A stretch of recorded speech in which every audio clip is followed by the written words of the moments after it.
Hi and welcome everyone. This is Varleigh at Lavender Sky Panther with you on Sunday, March 2nd, 2025. This is called Crystals Talk 4, and it's going to be also a little subtopic, fun with crystals. So I was guided just to come out and set up this board, which actually I set up for a different purpose than crystals work.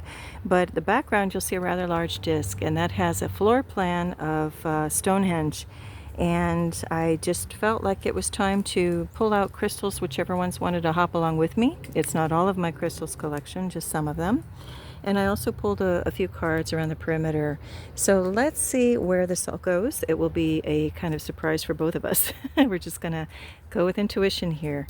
So, and I just also just kind of sprinkled and said about the crystals, also just by intuition.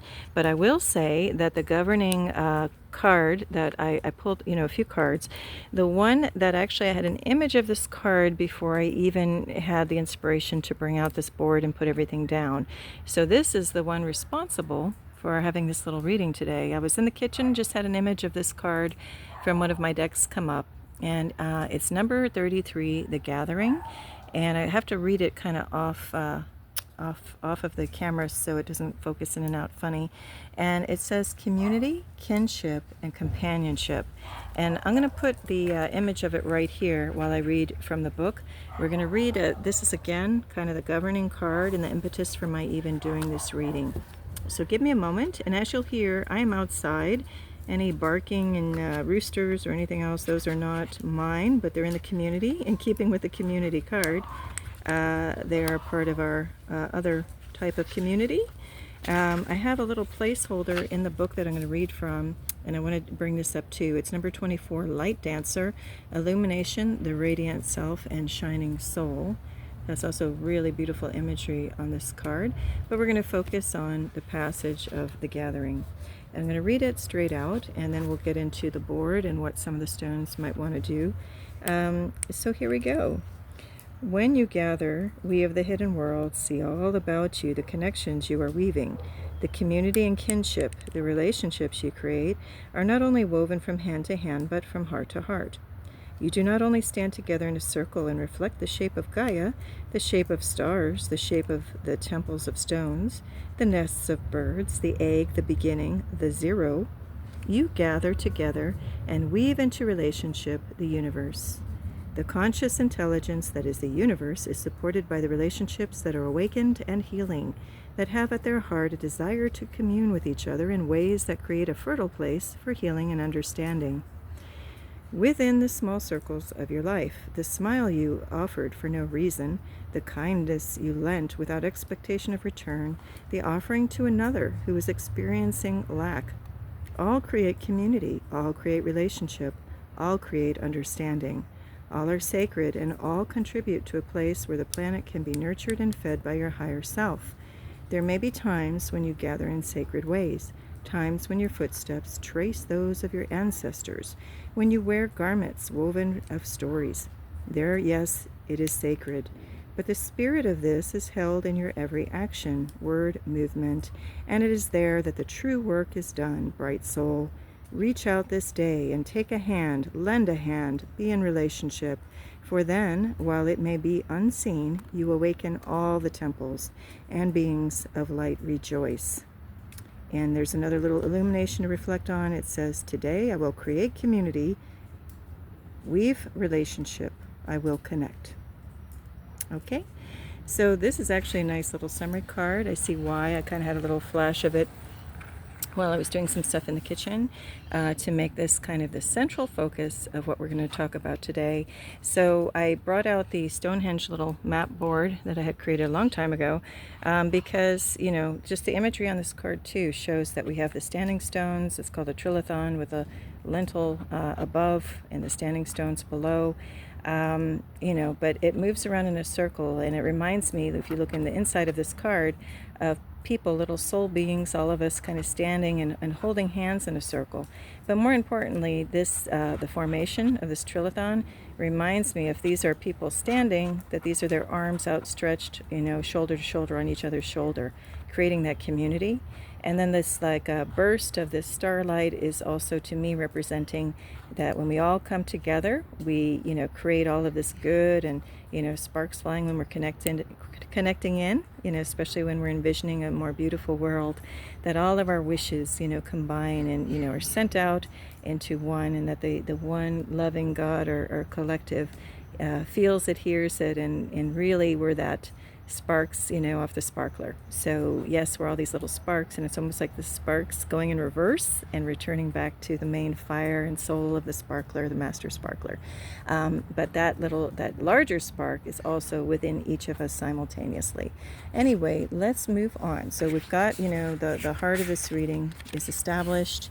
There's another beautiful card. I'll read it at the end if we get to it. It's number 22 or 4, Insight and Magical Tools, Writing and Star Crafting. So that's a beautiful card too. Actually, the feather pen or light feather pen that this person has in his hand almost reminds me of this larger selenite wand that I found recently. I was wondering where it went. It's this rather big chunk. Okay. And actually with any of these things that I go over now that we're going to get to the circle with all of these crystals, if I don't call out a specific crystal with its properties, look at any of the part, you know, 1 through 3, part 3s on my crystal talks. I probably have covered in there.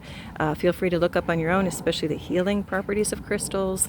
And but otherwise, I'll try to touch on some of them as we move along if they jump out to my attention. And there are a couple of new crystals that I have not featured before in the part 1s through 3, and those include the chrysanthemum stone. I've talked about it, but it didn't have a piece.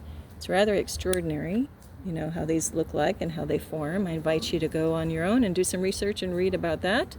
And I think this other little orca agate palm stone wasn't there before. And there might be a few others that I didn't feature. This is a basalt with some quartz thermal infusion taking place there. And we'll see if any others want some little special attention. I think I did have on one of my earlier parts too, I talked a lot about the different jaspers, yellow, red, and green, and I don't think I had them represented, so I will show you. They happen to be together in a row. So we have yellow jasper, red or chestnut jasper, and green jasper here.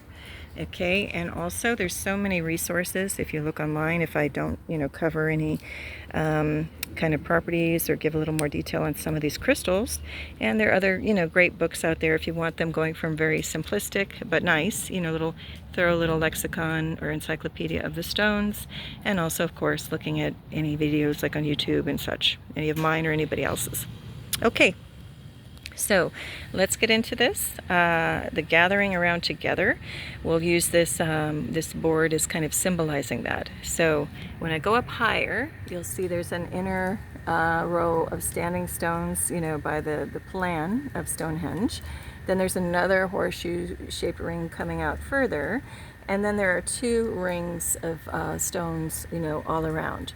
So I want to use this kind of as a metaphor for us on the game board of life. And I'm not using on purpose a chessboard. We're looking at a board that gathers us together or allows us the freedom to keep expanding concentrically outward like a ripple in a still pond. You throw a pebble and it's going to create more and more and more rings going out. So we can choose to be in the center, kind of in a tight-knit, somewhat circle, or we can decide to, you know, be out of that. Maybe we don't want to be too entrenched in a community. Maybe there are times where we need to do inner work and be a little bit separate, maybe like on the outer ring. And there are times that maybe even we want to be off totally in the unknowns and off of the game board, so to speak. And all of it is fine. And as many of us as there are, we come in all different shapes and sizes and different colors. And we go through different emotions, as we know. One day we'll be, you know, very flat and, you know, maybe not having much joy in us. And another time we might be all sparkly and lit up, you know. And I have the plastic gems here off to the side to represent at times we're going to feel very authentic and grounded and in ourselves, and very earthy, you know, very in touch and very like 3D, like you can knock on this and, you know, well, let me do this. You know, we like tap. You know, we're in the 3D and we can touch things. They're solid. We can feel textures. We might have times where we're in that kind of a mode where we want to be very much in our body and embodied and feel what it feels like to be in the 3D. But then we might get philosophical, esoteric, and kind of venture off and kind of be off into this outer rim, this outer space that keeps expanding with no limits.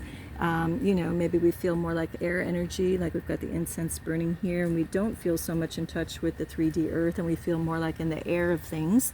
That's okay too. There's a time and place for that. There's times where we will feel very authentic, again, like any of these stones, right? Sometimes things might feel rough in our life. Sometimes, you know, things will then go smooth. But either way, you know, no matter how we slice it, we look on this board, so to speak, and it's a circle. So, you know, if we represent this as all the times in our life happening, we can look to maybe the outer circle to represent maybe time, and off the board is timelessness, or anywhere on it is timelessness. But just for right now, let's look at the example that this outer ring is time. Well, there'll be times where things are more colorful in life and feel good. You know, we jump in on one moment of the board. Perhaps it's the beginning, you know, but then we got to define where is that beginning. And this is actually a birch tree representation. There's some nice meanings behind the birch tree if that's something that pops up for one of you, something to look into. But what is the beginning? We have to question. This was another question coming to me earlier today. Where do we begin? When you're facing an issue or a problem or challenge, where do we begin? Well, we have experiences. And if we look at this whole ring as like the cycle of our life, well, where is the beginning? It's not linear. It's not like we start here and go to here. It really is a circle. So I can jump in any time when I do looking back at memories. I can look back, you know, where I started off and things were rocky, or I started off and things were smooth and predictable and marching along in a predictable way. Or, you know, you look at where you are right now, and maybe right now, say over here is the beginning, and you're not really sure, you know, maybe the beginning is up here for you on this ring, and you're in a trajectory that's going off the board. You don't know, you're kind of going off into the wild unknowns. That's another point of the journey. Or you're somewhere in the center, very, you know, focused in on your heart, and you know where you are here right now. You're not worried about the future or the past. You're anchoring everything, you know, in the center of you, in the center of your life. That's fine. There might be points where you feel like you just woke up, you're having a great awakening, and you feel like these over here, where it's like a fake life. You know, they're beautiful. It was one way to go, but you wake up and realize, oh my gosh, I've been, you know, in this world, it's been pretty deceptive. There's been a lot of illusions. A lot of new truths are coming up about our true history, our galactic origins, all kinds of things. And you're going, oh my gosh, this was the life I had. It was a fake life. You know, now I want to connect in instead of like, you know, this, which is plastic, artificial. I want to connect in instead of with that vibe. I want to trade that out for something more authentic. This happens to be bumblebee jasper, you know, really beautiful in a heart. And there's a very different feel, and actually we can pull the yellow too, which is solar plexus energy on the chakra system, or chakra chart, is a yellow jasper. So there's a very different feel to my life when it feels authentic, and then, you know, getting to where it was a fake life, maybe I look back and see it now. It doesn't mean it was any less of a life. It was just different, okay? I don't know that this has a cohesive message today, but maybe anything that I've just kind of touched on, you know, is clicking with you. I will point out in the background that we have, if this matters to anyone, orange blossom is the scent of that candle. I think I've got vanilla burning over here, you know, in the incense. And I can just point out some stones that just jump out to me as we continue to maybe weave in some more messages here. So we've got sodalites, we've got obsidian, and we have black tourmaline, we have turquoise, peacock ore, we have a geode, and let's see, what else wants to jump out? Obviously amethyst is here, and we have chrysoprase, which is a good heart healer, and matrix a little bit there. Let's see, what else? Let me get to some other things. I think we've got, well, we've got a druzy quartz from Morocco, and we've got Let's see, this one, I believe this is labradorite. And let's see who else wants to jump out. This is from Tanzania. It's ruby and zoisite right there. And oh, this is fuchsite. And I think I'll come back over here. This is picture jasper. It's very interesting. Beautiful colors on that one. Okay, that's all I'll bring out for now. Well, one more. I bring it out every time, but this is amazonite. And that, as I said before, is good for healing teeth issues, the jaw. Here's a bigger chunk over here, a little bit bigger. Okay. All right. So now let's go to, I'm being drawn to go back to this card on Insight, number 22 or 4. And I'm going to read this from the book. So give me a moment to get there. Number 22, sorry about the camera work. Okay, and the placeholder for this one is an extra little message. It's going to be this one, 44 or an 8, returning home, transition, life between lifetimes, and a loving welcome. Okay. All right, so let's see what we've got here. I'm going to read straight from the book on this one, and I'll try to keep the camera steady. All right, 22 Insight, magical tools, writing, and star crafting. From which mystery does insight arise? From what place do the words flow? And how can we connect so deeply that we write of the stars and their secrets? Perhaps we would do well to be like the wizard between the worlds, who draws down the energies of all that is above and somehow weaves it into this world below, combining all that is celestial with all that is terrestrial. In those moments when we connect truly, deeply, we can literally become the link between the worlds, and through us can flow a pure and clear energy, a wise energy which can guide and comfort and enlighten, a compassionate energy that we can see beyond the difference and find communion with those with whom we share this remarkable world. It is time to connect deeply and find the quiet in-between times so you too can take up the pen and write. Sit quietly and connect and feel the flow of energy that is the proof of your belonging, not only to this world, but to the worlds that lie beyond the sight of your eyes. You are one who can share the knowledge. You can write of the stars. You can understand the power of the pen, of the words that flow, and of the magical tools you can gather about you. This is a time to grow stronger in your magical work, to learn how to use the scrying ball to work by the soft enchantment that is candlelight, to turn your gaze towards the stars and draw down the wonder to reveal what others cannot see in your works. Be the wizard who creates the bridges between the worlds, alchemize the seen and the unseen, and let the wisdom pour through the pen and into the words that will flow out of you. And an illumination to reflect on is, I am an instrument of the divine, which pours through me and into the world. And as I was reading that, what was coming to me strongly was, yes, we are the bridge. So some people get a little jittery when they hear about magic and magical things. Well, we are extraordinary magical beings. The word magic, you hear it in the Bible, magi. And basically, it's just people who are in touch with their God-given essences and gifts and know how to use them or explore them. And so insight and expression of it as divine flows through you may come through writing, like they're talking about here. Maybe automatic writing, as they call it, is just picking up a pen or a pencil in your hand or chalk or anything to write with and letting words just kind of come through you. And that's just kind of divine messages flowing. It also might be literally stargazing for you. Maybe, there's a thing called sun gazing. You can also do stargazing and just let your eyes go soft and ponder out into the infinite, and messages might come through that way. But there's so many tools and things, and there's nothing wrong with them. They're here for a reason. God has created everything on earth, including the quote-unquote good and quote-unquote bad, to play off of each other. And make us grow and experience things in infinite ways. So it is kind of, all one big game, and we're here to explore all the different tools.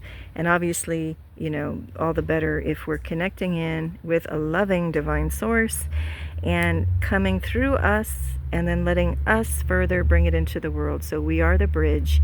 We absolutely can alchemize things just by looking at a bad situation. We can bless it, love it, look at it and say, if it seems like something tragic in the world, say, oh, God bless the people who are there who are helping. Or let me just envision this, that everybody is healed. That is all a part of alchemy. Even in your everyday, picking up a glass of water to drink it. Keep in mind, the more you can remember to bless your food and your drink, the better, because you can actually alchemize and raise the frequencies of it to match your own and be in harmony with it, and then uplift both of you for the best experience, taking in that food or drink.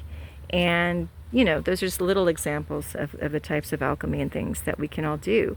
When you pray for somebody, that is a magical tool. So, and I like the expression that was made in a book called The Game of Life and How to Play It from the 20s by Florence Scovel Shinn, or attributed to her. She mentioned something in a paraphrase. I may not get it, right on, but I'll try. I believe she said something like, prayer is our telephoning to God. And our intuition and insights and signs and things that come up along the way are, God's answering us back. And so, anyway, I don't know why that wanted to come through, but it did. So again, this is like the game board of life, kind of like segueing into that. And, sometimes we'll feel in the center and very centered in ourselves and very, very connected and grounded. And sometimes we might feel like, why are we on the outside looking in? Other times we may feel grounded and being able to identify with all of the facets, where we might be, all of the expressions, and then looking out to the great beyond and unknown. So think about it. Maybe this is just a good time to ponder, where are you in life? Are you feeling like kind of down in the dumps and dark and absorbing things, or going through like a dark period? Well, feel it and just keep moving, whether you're crawling or wriggling on the floor, and then kneeling or walking through. Nobody says you run through it. If you can, good for you, more power to you. But, just don't stop. Or if you have a little moment of being, slumped over and stopped for a minute, all right, take your breath, but then remember to keep crawling and stretching and reaching onward to get through that darkness. I like this chrysanthemum stone because it's got this beautiful burst, of that flower. You could interpret it as a star or sun, so that even if you're in the darkness, just remember there is always that light to go to. They say the little joke about, what do they say? Give me a second. It's like, you're going through a tunnel and you see a light and people go, haha, it's a train. Well, no, sometimes you're going through the tunnel and you see a light and it is just the other way through. So which way are you going to look at life, right? Glass half full, glass half empty, or there is no glass, just live your life, with nothing, no containment. Anyway, there are dark moments in the life, of course. There's times when we'll get more clarity, like with this quartz, clear quartz kind of stuff. Times for everything in between. Times where we feel a little more colorful and outgoing, and other times where we might feel a little more, gray or unseen, a little more recluse. So when you evaluate, where are you right now? Can you be at peace with where you are right now? Because no matter where you are on this game board, that is the name of the game. Try to be at home or comfortable with the skin you're in. Be okay with where you are. Maybe patience is a real tester of all of us. It's a reminder that these things grow and develop over time. We are these crystals, and beauty and perfection sometimes takes time. It takes lots of layers. Like a tree, you cut it and you see all of the rings showing the ages and how much it has gone through to grow and be the majestic tree that it is from the sapling. And again, that takes us back to I didn't expect it, but here, where'd I put the card? Takes us back to our here it is. Our begin card with the birch. And actually I'm going to go to the book on that and read a little something, since the imagery of sapling and a tree came up. There is a nice little kind of like a one-liner message in there that I'll read. And this is taken from a book called Roots, Insights from the Alphabet of Old Ireland. And the alphabet, the tree alphabet, is called the Ogham, O-G-H-A-M.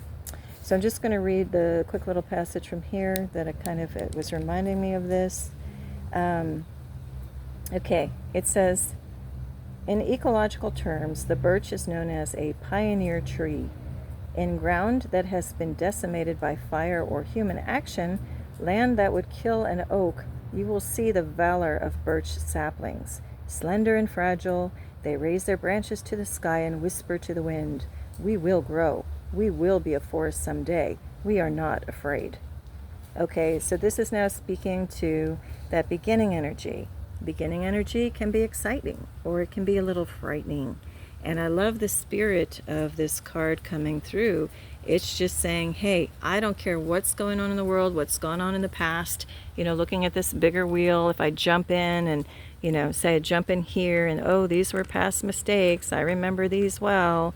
Well, okay, acknowledge it, but then move on and say, no, this time something magical is going to happen. I'm going to jump in over here on the wheel and look at, there's a much better energy, and this is turquoise, much, good things are going to happen, next time around. I don't have to linger back over here.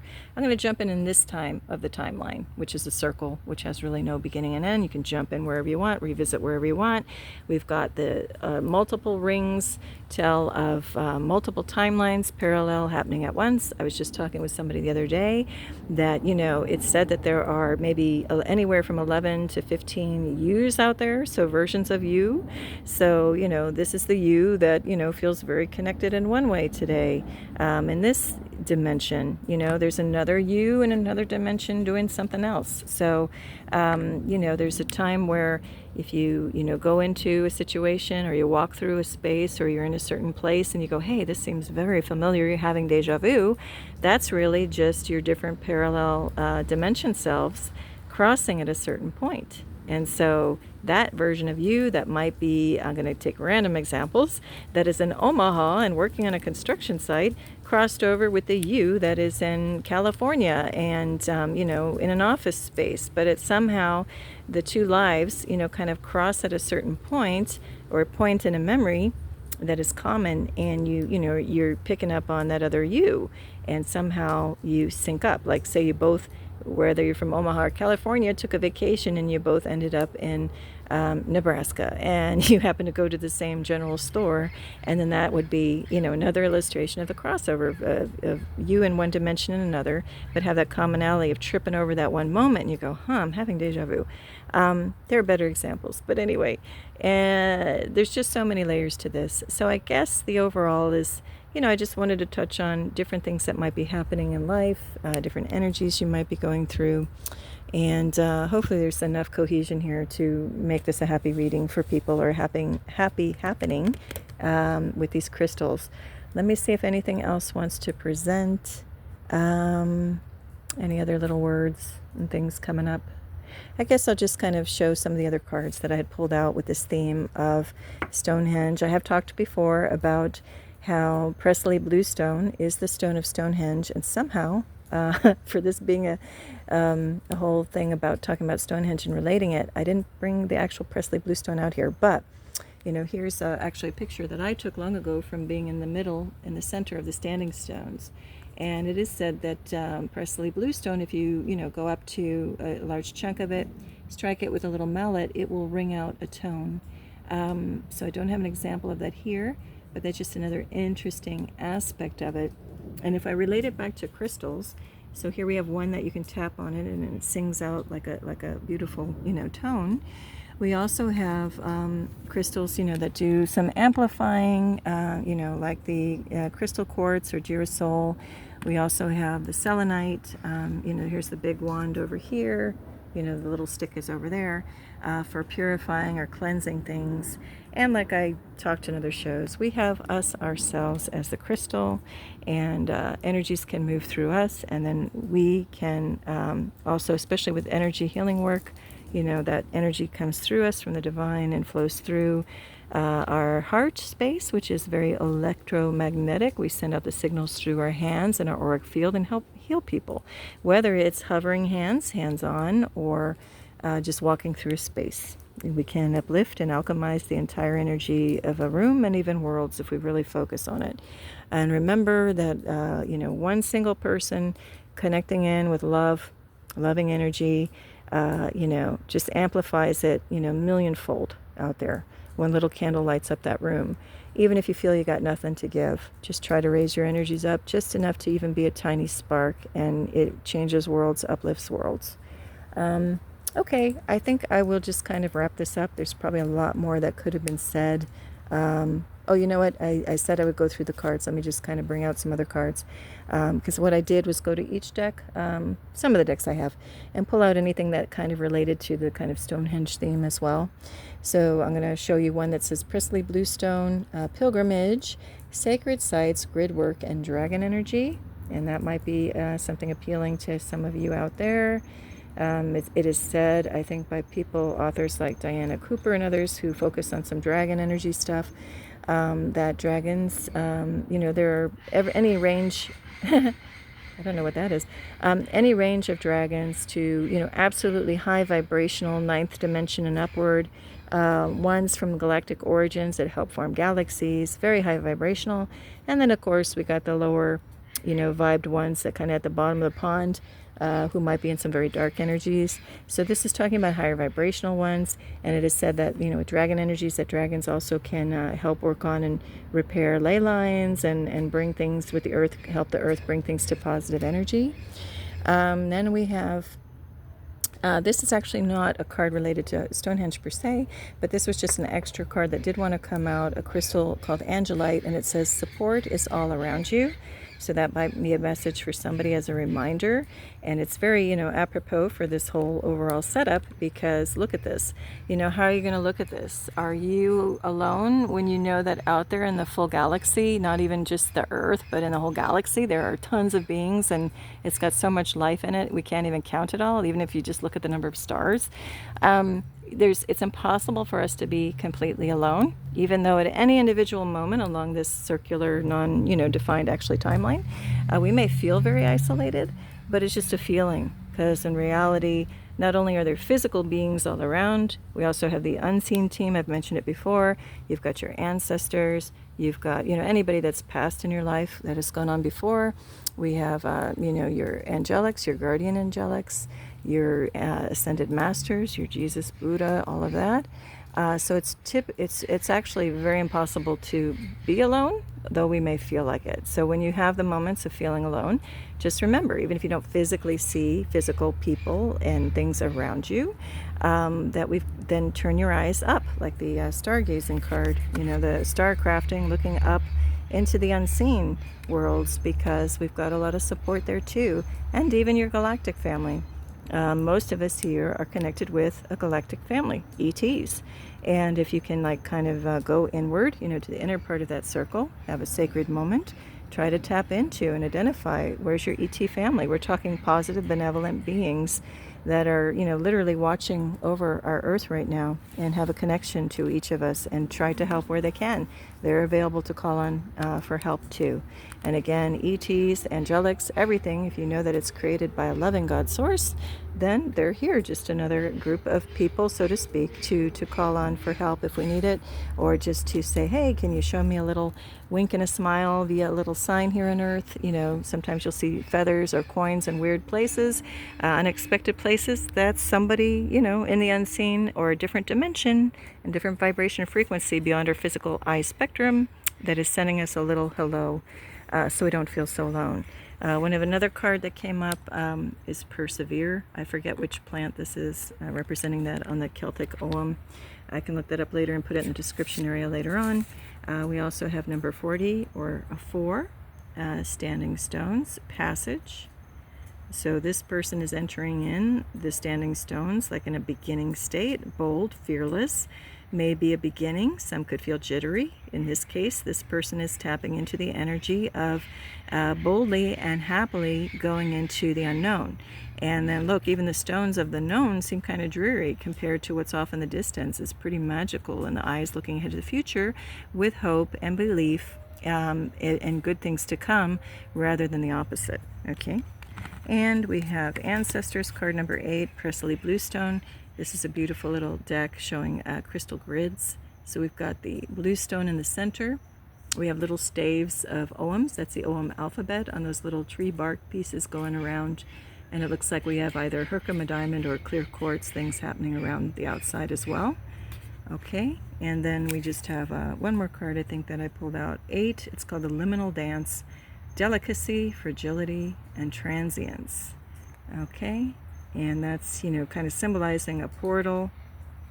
And with this one we can interpret, what are we looking at? Are we looking at the solid 3D objects, or are we looking at the spaces in between, the voids? And, you know, does that become a portal, passage into another reality, or parallel existence, or into the unknown? You know, what's going on with this card? And this I just have as a challenge for you just to look at. What are you identifying with? Are you identifying that there isn't even a defined circle? You're looking out to that blue sky beyond. Or are you feeling like you want to be more anchored and centered, you know, like from you know, the center of this circle? Or would you be standing on the outside? You know, where are you at emotionally? What are you feeling? And actually I just see him eyeing. There are 2 more cards, and then we'll close this out. Then we have number 26 or number 8, portal, change, gateway, new beginning. So just remember, you focus in and meditate, you can transport yourself to any timeline, any situation. As much as you can imagine, you can create. And you can step into those moments of meditation to envision, you know, if you're kind of not in a great situation, envision a better one. Rewrite the story in your mind. If you have a bad dream, you know, really bad dream, and you wake up and it felt a little bit too real, just go back and close your eyes and reimagine that dream. If it was a bad ending, dream it again, you know, consciously in meditation, and change the ending. Write your own story, rewrite it, right? Okay, and actually this in the center actually reminds me of a Native American dream catcher, where you might even want to get something like a dream catcher to get rid of if you're having you know, not so great dreams or energies. Put it near you to catch those negative vibes, or do some grid work, you know, with any number of crystals in your room. Just place them intuitively where it feels good, either on the bedstand or under the bed or in the corners. Just keep in mind, whatever you put near your head, whether it's with you in your bed or near your pillow or on your nightstand, that is going to have profound energies working with your body. So make sure you, with intention, put whatever crystal that is that you know what it does, or if it just feels good, great. But maybe do a little research up there if you're not familiar with what a stone does before you put it near your head. Okay? Just saying that because I've said it before. I grabbed a Presley blue stone. It's known to be connecting with ancestors. I didn't know at the time. Well, I figured, you know, sure it would have that property, but I didn't know the power of crystals put near your head at sleep time. And I had a very real dream that took me, you know, straight to inner earth, connecting in with some ancestors. My mind was blown. It was the most real dream I've ever had in my life. It was incredible, but I didn't expect it. And then later on I realized, oh, it's because I put a Presley blue stone near my head. So just, you know, be aware of what you're doing. Then we have number 34, or 7 standing stones, ancestors, gateways, and sacred. And all I want to say about this card is we got the spiral in the background in the upper right hand corner of the card, and that, and pictographs in some of, I think, the UK, and anyone can correct me if I'm wrong out there, we see the hand on it. And even Native American, some pictographs, you know, etchings in stone. It's believed that those represent, that spiral represents moving into another dimension. So like a portal energy. And so it's very interesting. Maybe there's some other meanings as well, but the spiral, as far as I know, pretty much means you're going off into another vortex, or moving through, teleporting, or however you want to look at it, into another dimension. Portal energy. Okay. What was I going to say? Oh, one last thing I'll sign off on. The word sacred. Just reminds me of the word sacrifice. And I know, at least in the Western culture, U.S. culture, you know, people go, oh, I have to sacrifice, and they make it like a lament and a chore, and, you know, imagery of like killing something. Well, no, I want to flip it back and just bring attention to the idea that sacrifice technically means to make sacred. So it does not mean the negative energies or aspects of that. It also can be very positive. You're just making a sacred moment. So anything that you have done, you know, for another, think of it that way, that you wouldn't truly do it if you didn't think you were helping somebody on the positive aspect. It's not like you are, you know, ending yourself for any reason. You are helping others through that, and it's a very blessed, sacred activity or action. So that's maybe something to be aware of too. Okay, and I think that'll do it for now. So best wishes. Tremendous peace and love to all of you out there. And again, actually I don't say it every time, but I hope it's just implied. Thank you for being here, whether you catch any or all of the things on my channel or any part of these things. May it offer you, nice sense of solace, peace, upliftment, whatever you might need in your day. All right, and thank you for being on this channel, whether you're subscribing or just hopping in. Equal and mighty blessings to all. Lavender Sky Panther. Bye.